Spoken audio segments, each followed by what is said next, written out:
I first just wanted to take the opportunity to thank everyone for taking their time during their workday, probably during your lunch hour, to be here to listen to our presentation. And I hope that you leave learning some new things or having some questions answered during this time of uncertainty, because as we know, with life in 2020, nothing's going how we planned, and there's lots of questions. And what kind of inspired us to do this presentation is that the new normal, that's kind of been a buzzword that I'm sure we've all heard, but despite that, I don't think any of us are used to this new normal yet, whether it's having to be socially distanced, which is what we're having to do during this presentation. So if you hear some funny sounds, it's just me and Holly Ann switching the computers back and forth, so we apologize for that. And then just like socially distancing, having to wear masks, just nothing about 2020 is what we're used to. And so we just wanted to make this presentation to talk about what it's like in 2020, what it's like returning to work and returning to school, and then essentially just how to cope during a pandemic and how to take care of ourselves and how to take care of each other.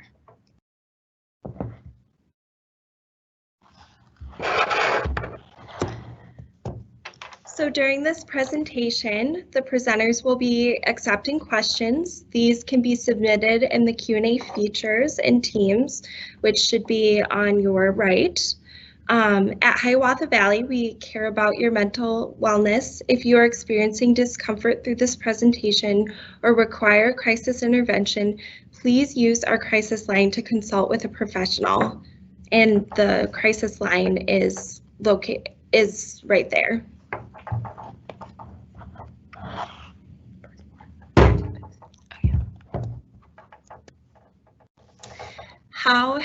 So we're going to go over some objectives that we have for you all. Just some learning points. How has COVID-19 impacted us as mental health professionals? Pandemics can be stressful. What will returning to school look like? And then also, what will returning to work look like, and how has it worked for us so far?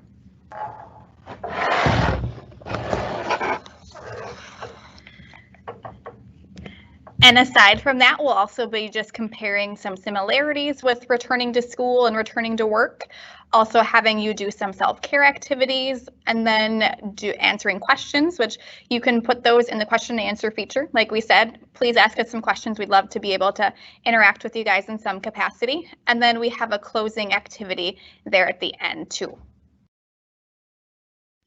So first, we thought we'd talk about how has COVID-19 impacted us as mental health professionals, because just like everyone else, our world has kind of been flipped upside down, especially professionally.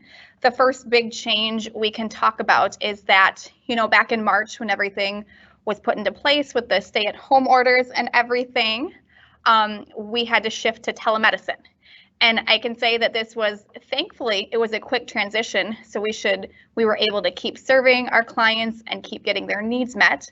But with the quick transition, I don't think any of us were super prepared for it too. So we had to go into it and figure out what works and what doesn't work. And there's definitely been some pros and there's been some cons, as there is with any type of situation. I think one of the biggest pros I saw was that in my position, I did a lot of traveling throughout the county. And so just being able to go at home and see people from your computer, that eliminated travel, which also made it easier for me to see more people, serve more clients, which has been definitely nice. I can also say too that oddly enough, some kids, I've found the older teenagers especially, have really done well with telemedicine and almost done even better than we were doing face-to-face. But at the same time, as with anything too, there's been some negatives, and I think we're at the point where a lot of the families and the kids that we serve are getting some telemedicine fatigue. And sometimes we get that ourselves too, but it's the best that we have. And again, with 2020, that's kind of how we have to do it. We have to roll with the punches we're given, and we're just grateful to be able to keep serving families and keep serving communities and get mental health needs met in this way. Another thing that's changed is just how we've communicated and interacted as an agency. I can say that all of the meetings we have on a weekly basis, we do by Microsoft Teams. And it's nice to still be able to connect this way, but we're not connecting in the same way. We were just talking this morning, Holly Ann and I, about how we haven't been together in this room where we normally have these meetings for 5 months. And it's just kind of weird to think about that. Going forward, though, I think we're set up for success with the telemedicine. I do think that it will be a real beneficial asset for us in the future. I'm thinking that when we have snow days in the future, we weren't able to see kids, but now we will be able to see them just electronically. And I also think about how many of the different families and individuals we serve that can't get into the office or can't get places because travel is a barrier. Well, this eliminates that too, is that we're able to see people in their homes. They don't have to leave. They just need to have the technology. So I think that's definitely something we can use in the future as well.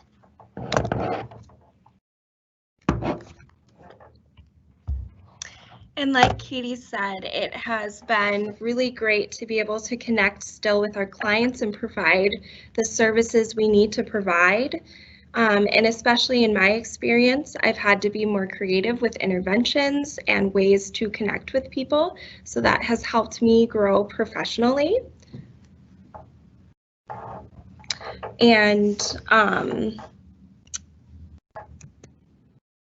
so pandemics are stressful, and you may be feeling a little stressed, like this dog in the corner, the picture we have. You may be feeling that way, or you might not be feeling that way, and that is completely okay because everybody reacts differently. And so you may be feeling a little bit overwhelmed and stressed like our friend the dog.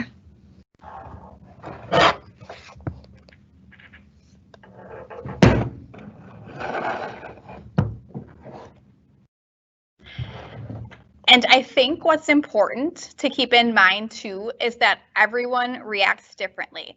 The feelings you have about the pandemic and about returning to school and returning to work might be different than your coworkers or your neighbors or even just different people in your family.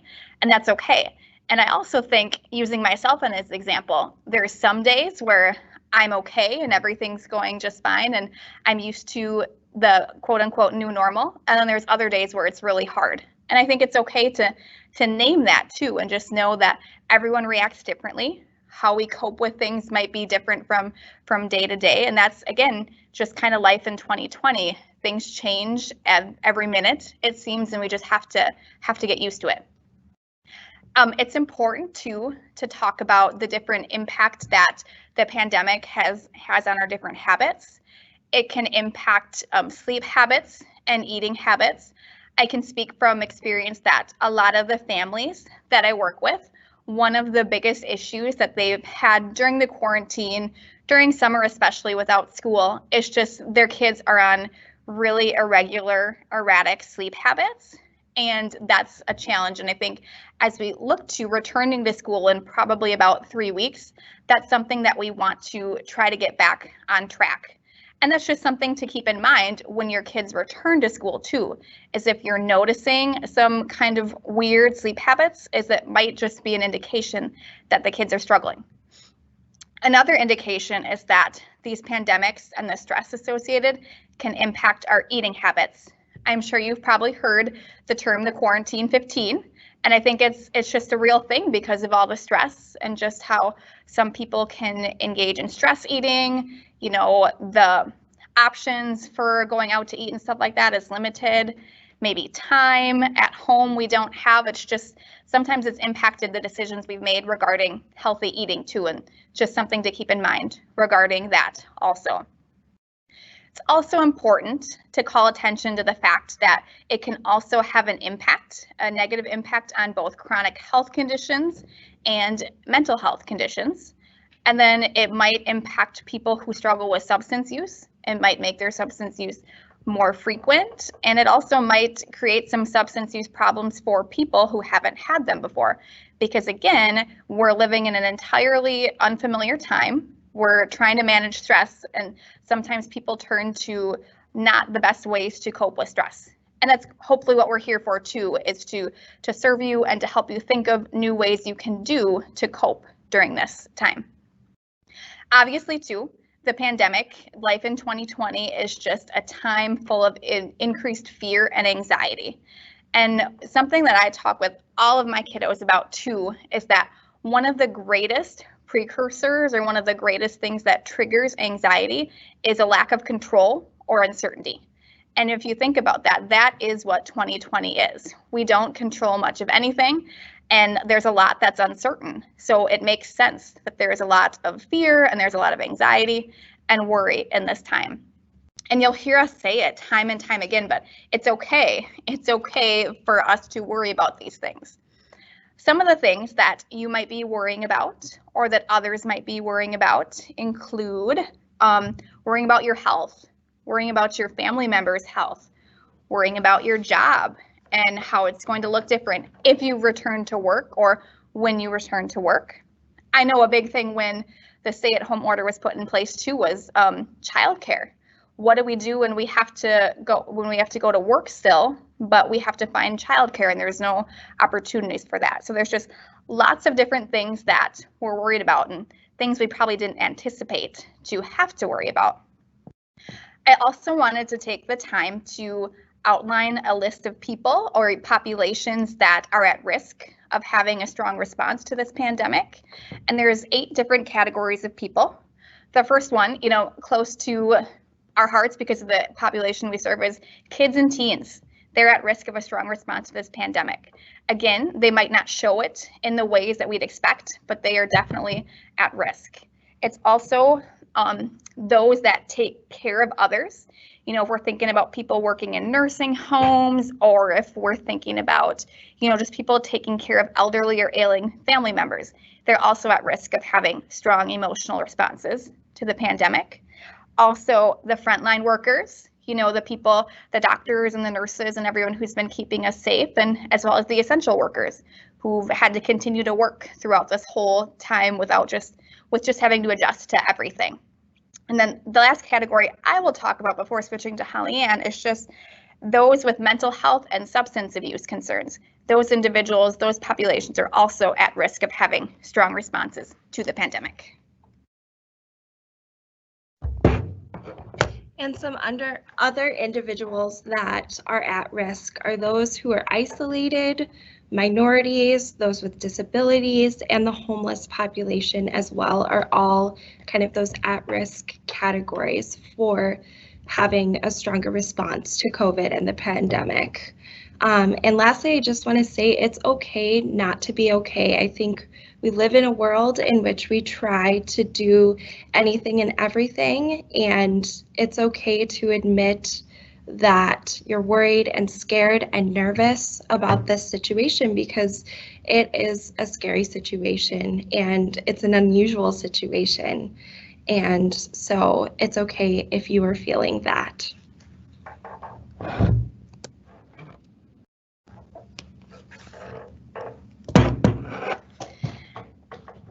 And I just wanted to reiterate that too. That's one of the favorite things I tell the people I work with is that it's okay to not be okay. And it's okay to not be okay as we prepare to send our kids back to school too. It's okay to have questions and concerns and just different things you're wondering about because we all have those questions and concerns. And I also just wanted to take this time to think about the school staff, the administration, the teachers, and just point out what they might be struggling with during this time. Just like last spring, when the kids had to transition to distance learning, I know a lot of the parents that I connect with said that they just weren't prepared to be teachers.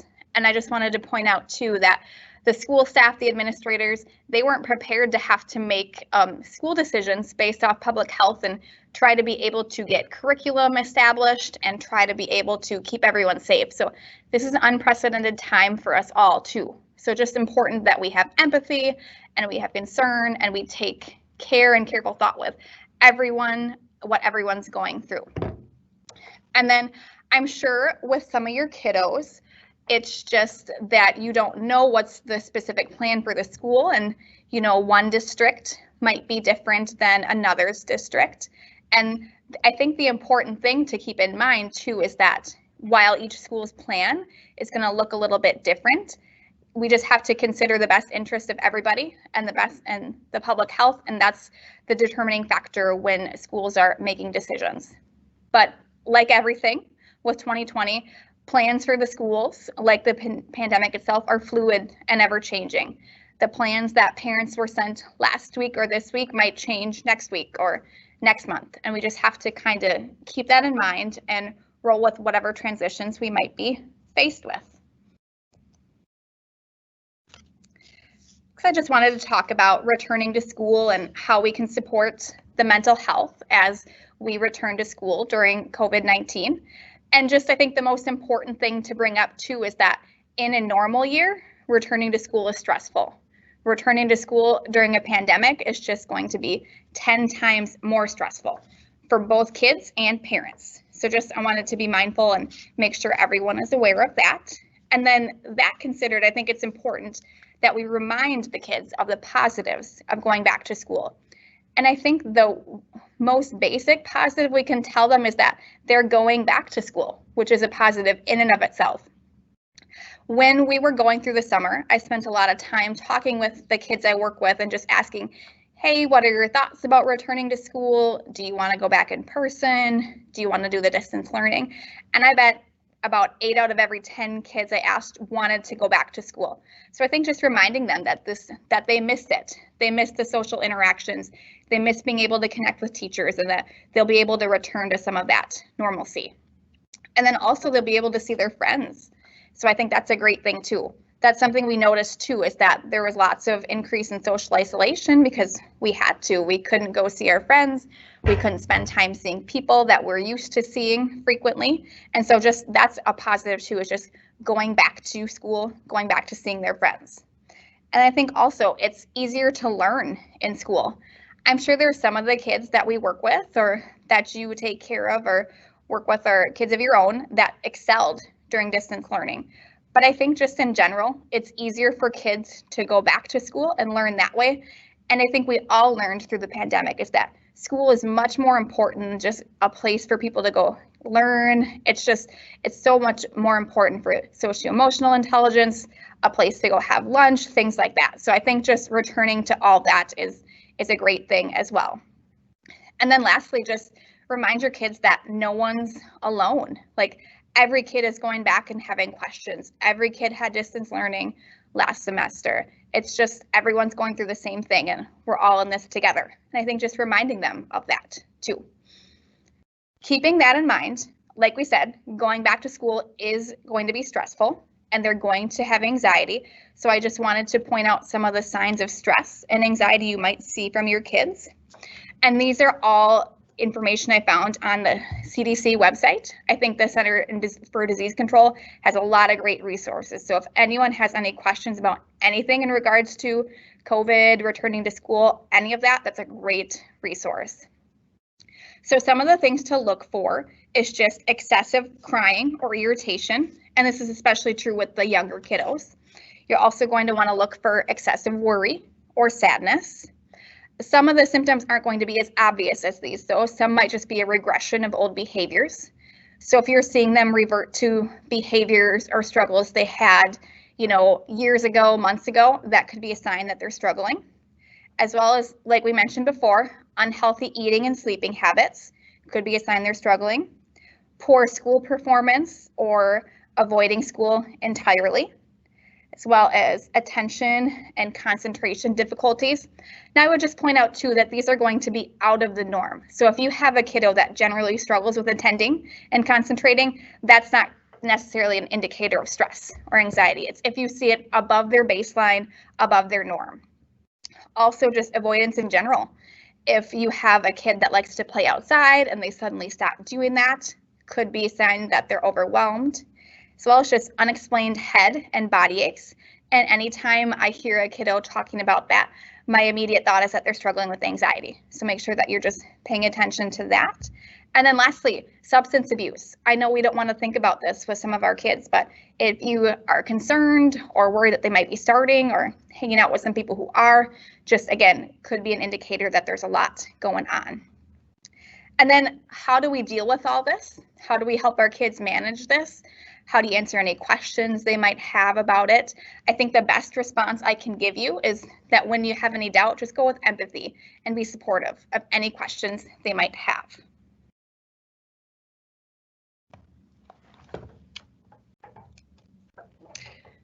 So now I'm going to talk about how to keep the school safe. So we have a really great diagram from the American Academy of Pediatrics, which is very reputable and such a great resource for any questions. So first, just cleaning and disinfecting high-touch surfaces. Washing your hands is super important, and I'll get back to that a little bit later. Desks 3 to 6 feet apart and encouraging your kids to follow those precautions.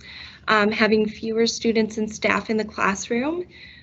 Teachers moving classrooms, not students, so having students in one place, which is something you might see in some of the preparedness plans. Having lunches at desks, use outdoor spaces when possible, having masks for all students. And with masks, I really encourage you to make it a fun experience for them. And I know it sounds kind of weird that I'm saying fun, but really encourage. You could even teach them how to make their own masks and make it an interesting experience for them. Learn something new. Right here I have a pizza mask because I really like pizza, and so it's a fun way to try to express who they are and their identity, and to make it a little less scary when going back to school, and make it a more fun experience for them rather than scary. And flexibility going if you have to go back to virtual if cases do increase, and just flexibility across all domains is really important as well. And so you'll see I included how to wash hands. This is both for children as well as adults. I think it's a great reminder of first wetting your hands, applying soap, and then rubbing together for 20 seconds. And you can make it fun by singing a song. You could make it a competition between family members of who wash their hands all days during the school day. And you could make it fun in that aspect, and remembering to rinse and dry. And so those steps are really important. And you can make up a song for how to remember the steps, and sing one of their favorite songs for the 20 minutes. There's a lot that you can do to try to really engage your children into the experience. And lastly, just teaching and modeling good hand hygiene is really important. So make sure that you as a parent are doing that as well. And if you forget, it's okay. Just say, oh, I gotta wash my hands, and continue to do that.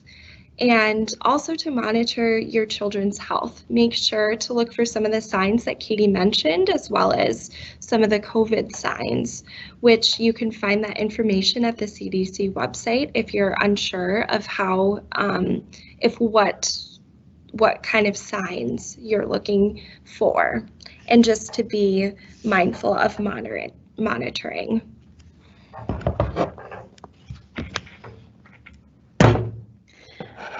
I just wanted to say too that Holly-Ann and I are right now able to be socially distant, so we're not having to use the masks, but we both did bring them in this morning. We both each have hand sanitizer sitting next to us too, so we are doing what we can to keep ourselves safe too, and to keep continuing to work with the kiddos and families we serve.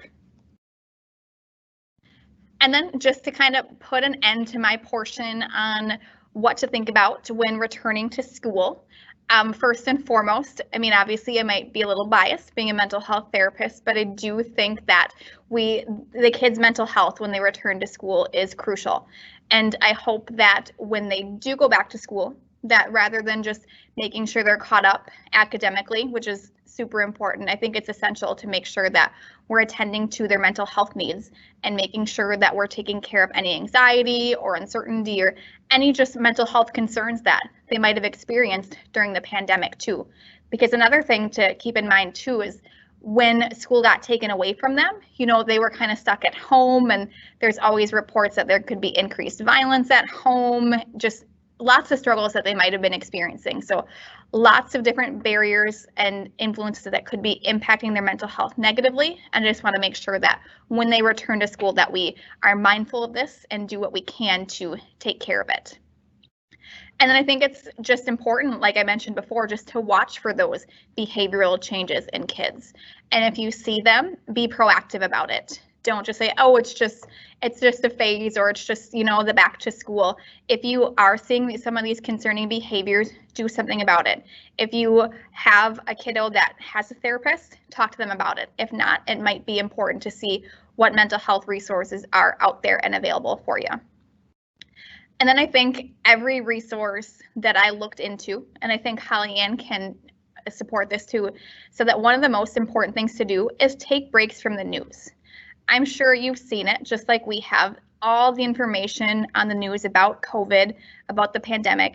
None of it's really positive. It's mostly all negative. And I think kids hear that and they get scared and they get cues from the information that their parents are getting or giving to them too. And I'm not saying, don't talk about the pandemic with them. I think it's important to be transparent about the pandemic and about COVID-19, but I think it's important to not proliferate any anxiety they might already have. And it's also important to remember that they're kids. And so when we're talking about this, talk about it in a language they can understand. And then lastly, I think it's just super important to continue to connect with others. I know this is a time where our opportunities to get together with friends might be limited, but I think one of the cool things that has come from this is that we've seen all the wonders that we can do with Zoom, and you can have Zoom birthday parties and Zoom baby showers and all that. So we can still connect with others. It's just going to look a little bit differently, and just take the time to take care of yourself and take care of the people that you care about. And most importantly, it's really important to keep a routine. So similarly to the routine you had before COVID, try to make it as consistent and predictable as possible, because it's one thing that the children can control when everything else is out of control. And also to make fun traditions to lessen anxiety and build memories. So feel free to get creative, like Mondays are pancake days before school, or on, Fridays we'll wear our pizza mask or our favorite mask. You can really get creative, or even, have a movie night over the weekend, and that's something that they can look forward to. Or you can do a lot of different things like that to try to make it fun, try to create some memories, and try to create more predictability within your schedules. Another thing that you could try is coloring before school. Coloring is a great stress activity for both adults and for kids, and so you can actually do it together before you both go to work and school to try to eliminate any stress and anxiety that might be around that. And so now I'm going to turn it back over to Katie. All right. To wrap up my bulk of the presentation, I'm going to ask everyone who's listening to do this self-care activity I have. And obviously you don't have to share any of this information with us, but I did it at a training a couple months ago, and I thought it was really interesting and insightful. And Holly Ann's actually going to do it while I introduce it to you guys too. So she will be doing it on her end. And so you start out by just drawing 4 squares on a sheet of paper. You're going to have one square that says every day, one square that says every week, and then one that says every month and every year. So make sure it's big enough so you can write some things in there. And what I'm going to have you do is go ahead, and each square, I want you to think of the different self-care activities you do for yourself every day. And then go and think of the different activities you do every week, continue to every month and every year. And I'm going to give you a few minutes to be able to do that. And then I will come regather with you in a second and add some more questions and thoughts for you guys to consider.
All right, now that you've had some time to write stuff down, feel free to keep writing as I'm talking. Just kind of wanted to give you some more direction on what to think about through this activity. And the idea is that you're supposed to have between 5 or 6 self-care categories in each of the different sections. And I know when I did this that I think I only had like 4 or 5, and I can honestly tell you my every year's and every month's ones weren't super filled. So it's just interesting to keep that in mind. And again, it's super important to make sure we're taking care of ourselves during this stressful time. And then the last thing they had us think about too is now go through and remove the activities that you put in there where you talked about work or they involved a coworker or something too, just because sometimes our jobs are our lives, and I think it's important that we step away from that every once in a while too. So thank you for your time in doing this activity, and I hope that you found some interesting insight in doing it. So like Katie mentioned, I also did the activity, and I definitely did not have 5 or 6 that many that I do, and definitely some of them were work-based. So it was interesting to take a look at that. And I hope this was informative for you. So now I'm going to talk about returning to work, the big stress on everybody's mind, because we've had time of working home with loved ones and extra family time. So now I'm going to talk about this major stressor. So if you're transitioning back to the workplace, you may have experienced the following: increased anxiety, stress, or fear about returning, feeling overwhelmed due to new safety protocols. For each workplace, it is different, and there are a number that we have to keep track of, and it's likely that we're not used to those. Having gotten used to increased family time at home. So for some of us, we've had very great time with our loved ones, and it's hard to leave them and go back to the hustle and bustle of everyday work life. And having the thought, will I be safe? I think that in naming that, that's something that everybody thinks about, but we might not ever talk about it or say it out loud. But I think safety is often number one in our mind, especially in the workplace. And stress due to figuring out childcare and school for children when you transition back. So parents that are working, I'm sure that you're thinking about, how do I make this work? And how am I going to do childcare in this transition? And I just want to say that these are all valid experiences and that you are not alone. We all have had some of these thoughts or experiences one time or another, and it's very important to connect with others and share your experiences so that you know you're not alone. So now I want to talk about the stress and symptoms with returning back to work. So first I'll talk about the stress causing factors. So definitely concern of exposure to COVID. I'm sure that's number one on everyone's mind of, will I be exposed when I go back to the office place? Taking care of personal and family needs while working. You may have childcare, or you may be taking care of an older adult, and that might be a concern as well. Managing a different workload is definitely something that's on everybody's mind of, you may have more when you come back to the office depending on where you work and depending on what you had to adapt to when you were at home. And feelings that you are not contributing enough or having guilt about not being on the front lines. So even though you're back at work, you may have guilty feelings about not being on the front lines and being one of those frontline workers. I want to say that everybody in this world, your contribution, your workplace is very important, and it is what you are doing is important, and you can also help by taking precautions and following precautions of COVID-19. And so also uncertainty about the future of your workplace. Even though you're back, you may be worrying about, what is the future of this workplace? Can we sustain this? That's a normal feeling. And also new communication tools in dealing with technical difficulties. Adapting to a different workspace and to schedule, that may also be something that is hard. And then symptoms, so now I'll go to symptoms of stress. So you may be feeling irritation, anger, or denial, feeling uncertain, nervous, or anxious, lacking motivation, feeling tired, overwhelmed, or burnt out, feeling sad or depressed, and having trouble sleeping. And you might also have trouble concentrating. These are all symptoms of stress, and it may look different for everybody else, and it may look different in children. So now I'm going to talk about how do we manage our new job stress and building resilience. How do we build this resilience? And how do we manage being back in the workplace with all of this stress? So connect with others at your workplace. That is your most powerful tool. Communicate with your coworkers, supervisors.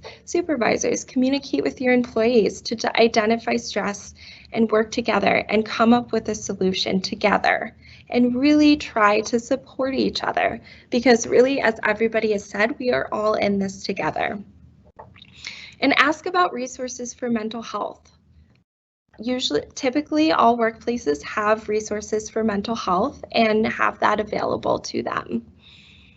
So another thing is creating a routine. So like we said with children, creating a routine to increase control and predictability.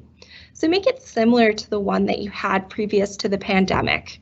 Take breaks from work, stretch, exercise, or check in with others. Add some outdoor time. Right now we have a lot of sunshine, which is really great to be out in and to help with stress.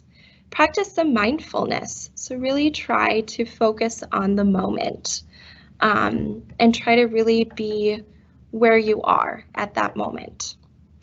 And do things you enjoyed after work. So whether it be watching a movie or going on walks, try to do some things you really enjoy to help build you up. So when you are working, you feel energized and stress-free, hopefully.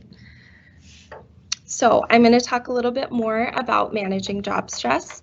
So remind yourself that everyone is in this unusual situation. So literally everybody is in this situation, and we're all in this together. It's really true. And so reminding yourself of that. Take breaks from watching, reading, or listening to news stories, including social media. Connect with others. Talk with people you trust about your concerns, how you're feeling, or how the pandemic is affecting you. So just connect with others, and connect with others through phone calls, text messages, mailing, letters, or cards, video chats, and social media. Check on others. So check on people you think are doing okay. Just check on everybody. Helping others improves your sense of control, belonging, and self-esteem. So look for ways to offer social support for others. And finally, focus on what you can control. There are so many things with this pandemic that are out of our control. So really focusing on what we can control. So I would like you to take out a piece of paper. It can be any size, no matter what it is. And so I'll ask you to draw one big circle and then a smaller circle inside that circle. So kind of like this. And so write what you cannot control in the bigger circle. And in the inner circle, write what you can control. So there are some examples in the picture. So things that are in my control, the amount of effort I put in, my words, my actions, how I treat others, whether or not I follow the rules, how I handle my feelings, my decisions, and maybe some things that are out of my control may include the pandemic, the weather, people's choices, things like that. So I'll just write 2 of these down, and then I'll show my paper, and I'll give you a couple minutes to go over this. And this is a tool that you can use with both kids and families. So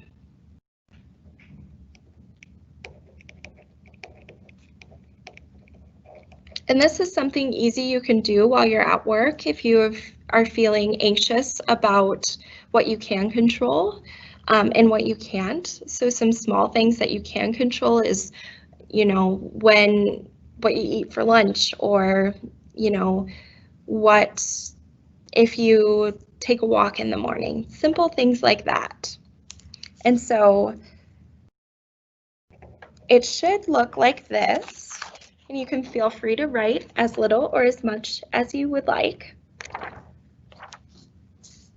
And so I hope this exercise was helpful and really helped you to kind of focus on what you can control.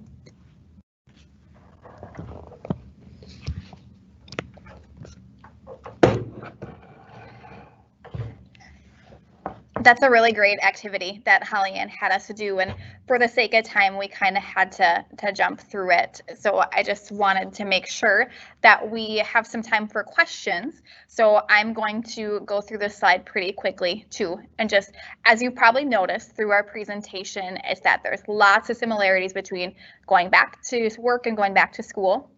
Both adults going back to work and kids going back to school are going to experience anxiety and fear. Plans keep changing. Both students and workers need to be flexible, and then do what you can to keep a consistent schedule or a routine. Try to do what you can to stay connected with people, and asking help for resources is important too. And again, just making sure that you're taking breaks. It's one of those self-care things that we have to do to make sure that we're taking care of each other. And so the next part we're going to shift to is just answering questions. And so we will be reviewing the questions through the question and answer feature. And so if you haven't done so at this time, go ahead and ask any questions. Like I said, we'd love to hear from you and hopefully be able to answer some of your questions. So we'll give you a couple seconds to be able to submit those now, and then we'll start reading them. And I'm actually going to slide over and sit next to Holly Ann, so I will make sure that we're putting our mask on so we can answer your questions together.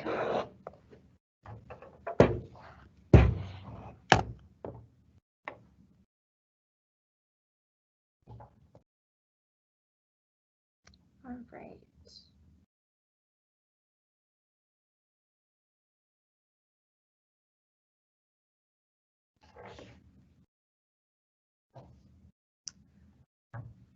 All right, so I'll let you take the first one. Gotta scoot forward. Okay. So the first question says, this school year, my husband and I are not allowed to bring our child to the classroom on the first day of school due to COVID. My child is anxious about this. Do you have any tips to help? Oh, that is a really good question, and one I probably hadn't even really thought about, but normally when we go back to school, there's the orientation process and they get to be familiar with that and everything. So I guess that's eliminated with this, so that's a good question. I think, like we said, I would just normalize it for them and talk about that. It is scary, that it makes sense to be worried about it, but again, let them know that they'll drive you to school. Maybe you plan something fun, like Holly Ann said, listening to a favorite song or something on the way, or watching a favorite movie. I think that might be helpful, and then just maybe make plans to do something fun after the school year too. But that is a good question. Yeah, and another question we have is, how do I explain to my child the importance of wearing a mask without worrying them? So that's a really great question, because we are seeing a lot of anxiety in children. And so you can kind of talk to them about it like they, just like with any other flu, things like that, we always have to wash our hands. And you can kind of put it into a fun way, like, you're a superhero and you're protecting others. And so we have to wear our masks like superheroes, wear our capes to give us our powers to help others. And I think too, kind of like what Holly Ann said and what we're trying to model for you too is if you're modeling wearing the mask too, and like she said, if you can make it fun, whether it's pizza or favorite sports team or something, that makes it a little bit easier too. Mm-hmm. Next question, if my child is showing signs of anxiety, Should I let him stay at home versus going to school? Another really good question. And my first piece of advice to parents would be that you are the parent and you know your kid better than anyone else. So kind of like go with your gut. But I would also too say that just expect that all kids are going to have anxiety. So it might be normal. And maybe if you just dive into it and see if the anxiety is typical with based what other kiddos are having, then maybe give them a try. And then I would also have you kind of seek consultation with your friends that have kids going back to school too, and maybe you can just have some comparisons, and that might give you a better idea as if it's baseline or if it is pretty significant up there. But again, you're the parent and go through with what you're comfortable with. So next question is, what is your best tip during COVID-19? So I think really the best tip I can give you is to just be, just honor your feelings of how you're feeling, and whatever you are feeling is completely okay and normal, and that, you know, none of us are used to this. And if you have, you know, stressed anxiety, increased anxiety, that is completely okay.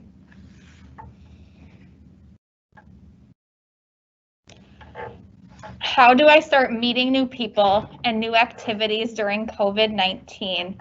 Another really good question, and one that's changed. I think I saw something on TV the other day about just like they're doing a series on how dating has changed during COVID, and it's a real thing. We don't have the same opportunities to connect with people as we did before. But I would say, kind of like we're trying to do here, there's lots of opportunities virtually. If you can connect with people virtually, maybe you can meet mutual friends of people and connect with them that way. And there are still opportunities to do things with people where you can be safe. And if you keep the group small enough and if you do it outside, there still are opportunities to connect with people and do things that way. Mm-hmm. Yeah, absolutely. And, you know, the great thing about technology is we have so many ways to connect with others. So whether it be getting together to play, you know, a game separately, you know, or, you know, making sure you sanitize pieces and are really taking those precautions. Next question, what advice do you have for reestablishing a routine when and if kids have to transfer back to distance learning if there is an outbreak at school? So yes, that is a really great question and one I hadn't really thought of. So, you know, I would say you really can reestablish, you make it similar to before the pandemic and maybe similar to when kids had to transfer to distance learning in the first time. Like any fun traditions that you can make, if you can set a strict schedule, if this is when we're going to wake up, this is when we have activities, and this is when you're going to do your schoolwork, and really making time for breaks, especially for kids to go outside, because I think one thing is that kids often get recess, and we don't typically think about that if they're homeschooled, and so making sure to implement some of those things. And I think the one thing I would add on to what Holly Ann said as well is I think at the beginning of the school year, if you go in and tell them that, like we said, hey, this is the plan for now, but things might change, just be transparent with them and let them know that this could change at the drop of the hat. And then I think my other advice for that too would be if you can keep your routine as similar in both facets, I think that would be the best you can do. Same wake up time, same go to bed time. I think the more we can keep the similarity in the routine, it would be easier. Okay, next question. What are some ideas for birthday when kids want to invite their friends and have sleepovers? Also, when they see their friends get to have these normal get-togethers too. Wow, Holly Ann, we're having some really, really good questions. I like these. Like we've seen, I think in the age of Zoom, there's the Zoom birthday parties, and I've seen lots of people have the drive-by showers or the drive-by parties. And but if they're strictly wanting to do where they have their friends come over or sleepovers, I actually had, I was talking about this with someone else the other day. Maybe you make plans to do it earlier. Like if you can do it during the summer and you can do it outside where people can still be safe and keep the social distance, that might be a good idea too. And I think just talking with them about, okay, you know, so-and-so's friend is having a sleepover, and just talking about how everyone's different, and it's it's disappointing that they're not able to have that, but I think just naming that we can't do this, but we'll find something else fun, or maybe we can do a sleepover in, you know, 6 months, or I hate to put too many predictions on it too, because we don't know what the future is going to look like. Mm-hmm. And one of my favorite things that people have done, especially when we were, you know, at the stay-at-home order, is getting there in their cars and having parades. And I think a way that you can make it fun is have different people dress their different cars up like a parade. So maybe it's an animal theme, or, you know, it's superhero theme, something really fun like that. And having them drive through that, and, you know, sitting at a distance and playing games like that. So I think that that can be another option too.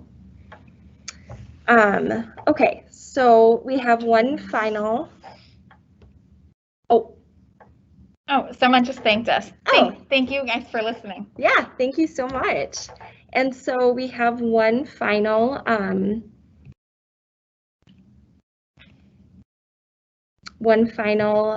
activity for you. It's a pretty simple activity. Make sure we're doing it, yeah. Are we in the view?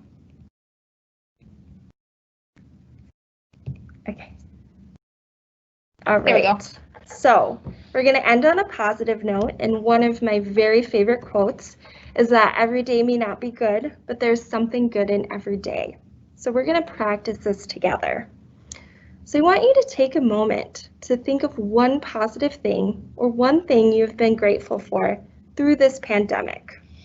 And I know that it's been really difficult and hard, but I'm wondering if you might find one small thing. And if you would like, we would love to hear your responses. Use the chat feature and share it with us.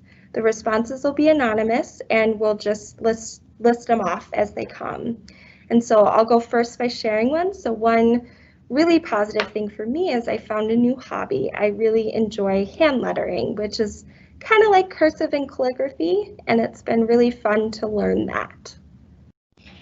I think one of my favorite things that I've been able to do during this, and, you know, just working from home, is that when I take my breaks, I get to take a walk with my dog, and he really enjoys that. And I've also found that meeting with kids, if my dog randomly comes in and pops his head on the screen, the kids really love that too. So it's kind of fun to be able to share a little bit of our lives with us in that way too. Mm-hmm. So we're going to check and see if anybody responded anything. It's okay if not. So someone said, more time with my family at home. Absolutely. My wife. Oh, that's really sweet. Awesome. And then if you have any other ones, please share them with us. We'll wait a couple minutes.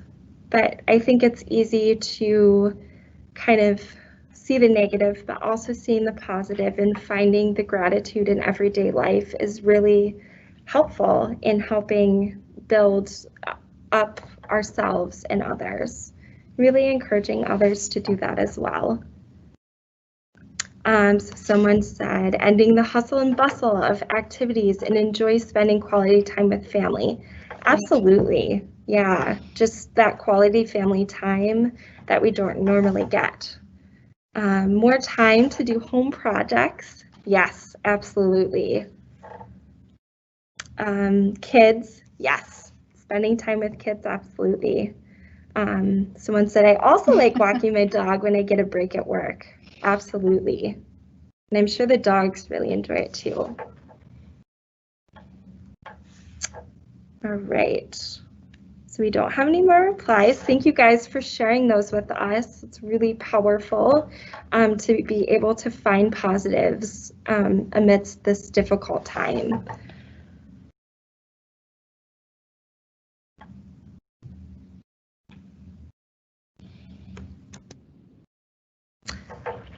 All right, and so lastly, we would like to just say thank you for listening. We hope you enjoyed this presentation and found it to be informative and helpful, and we hope you have a wonderful day. And just remember these tips and use them, and just connect with others. Have a good day.